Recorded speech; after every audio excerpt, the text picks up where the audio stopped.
कलम India news के नए सेगमेंट सत्ता, साजिश और संग्राम में आपका स्वागत है। लोकसभा का चुनाव बस चंद दिनों में होने वाला है और इसे लेकर सभी सियासी दल तैयारियों में जुट गए हैं। लेकिन सबसे ज्यादा बेचैनी उन नेताओं में दिख रही है जो इस बार चुनावी मैदान में ताल ठोकने की तैयारी में है। हालांकि अभी तक सीटों के बंटवारे का पेच उलझा हुआ है। इसी मुद्दे को लेकर हम हाजिर हैं। हम आपको बताएंगे कि किस लोकसभा सीट पर कौन प्रत्याशी हो सकता है और किन चेहरों के साथ पार्टी चुनावी मैदान में उतर सकती है। आज बात वैशाली लोकसभा सीट की करेंगे। बिहार के वैशाली का इतिहास काफी पुराना है।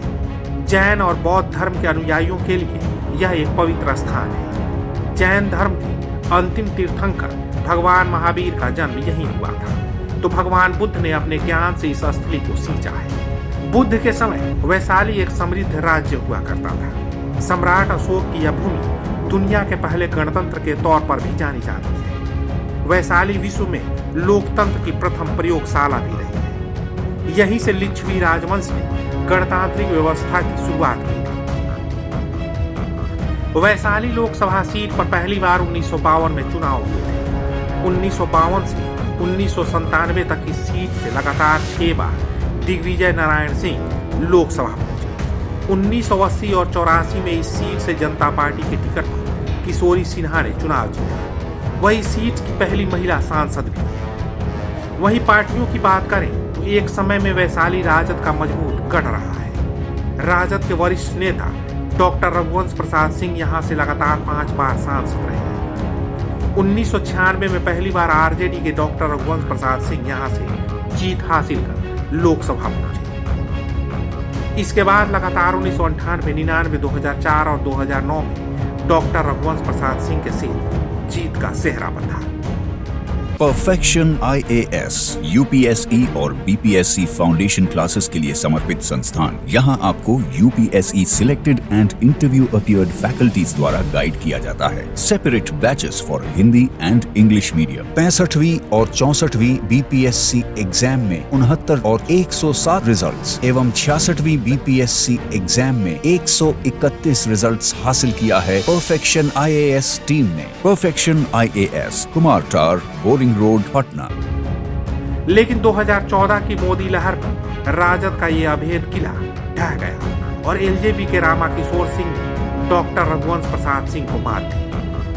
2019 में एक बार फिर से एलजेपी की वीणा देवी ने रघुवंश सिंह को मात दी। वीणा देवी जेडीयू के एमएलसी दिनेश चंद्र सिंह की पत्नी है।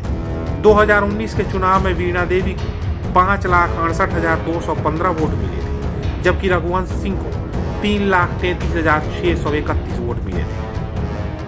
इस लोकसभा क्षेत्र में कुल 17,18,311 मतदाता हैं। इस सीट पर अगड़ी जातियों का शुरू से बोलबाला रहा है। यहाँ राजपूत, यादव और भूमिहार जाति के वोटर ज्यादा हैं। लेकिन कई उपजातियों को मिलाने के बाद अति पिछड़ों और दलितों की आबादी यहाँ निर्णायक है। खासकर कुर्मी, कुशवाहा और नोनिया जाति के वोटर चुनाव पर असर डालते रहे हैं। वैशाली से वर्तमान में एलजेपी पारस वुड से सांसद वीणा देवी है।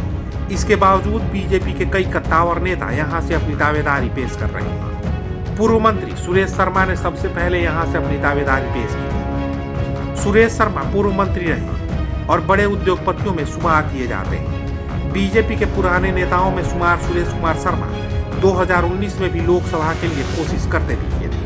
हालांकि उस समय उन्हें टिकट नहीं मिला था। इस बार भी वो दिल्ली के दौर में शामिल है। वहीं इसके बाद साहेबगंज से विधायक राजू सिंह ने भी वैशाली संसदीय क्षेत्र से चुनाव लड़ने का ऐलान किया था। आरजेडी नेता अपहरण कांड में नाम आने के बाद सुर्खियों में आए राजू सिंह भी दबंग विधायक माने जाते रहे हैं और वो भी दिल्ली जाने का सपना देख रहे हैं। हालांकि इस बार भी उनकी मंशा पूरी होती है या नहीं, ये देखने वाली बात होगी। वहीं पूर्व मंत्री अजीत कुमार भाजपा में शामिल होने के साथ ही वैशाली से चुनाव लड़ने का दावा कर चुके हैं। अजीत कुमार भी बिहार सरकार में मंत्री रह चुके हैं और लगातार अपने इलाके में एक्टिव भी हैं। अजीत कुमार भी दिल्ली की दौड़ लगाने के लिए जुगत भिड़ाने में जुट गए हैं। ऐसे में वैशाली संसदीय क्षेत्र की स्थिति एक अनार 100 बीमार वाली बन गई है। वहीं एलजेपी रामविलास से राकेश रोशन की भी दावेदारी मजबूत मानी जा रही है। जमीनी नेता होने के साथ ही चिराग पासवान के करीबियों में शुमार राकेश रोशन हमेशा से अपनों के बीच रहकर राजनीति करते रहे।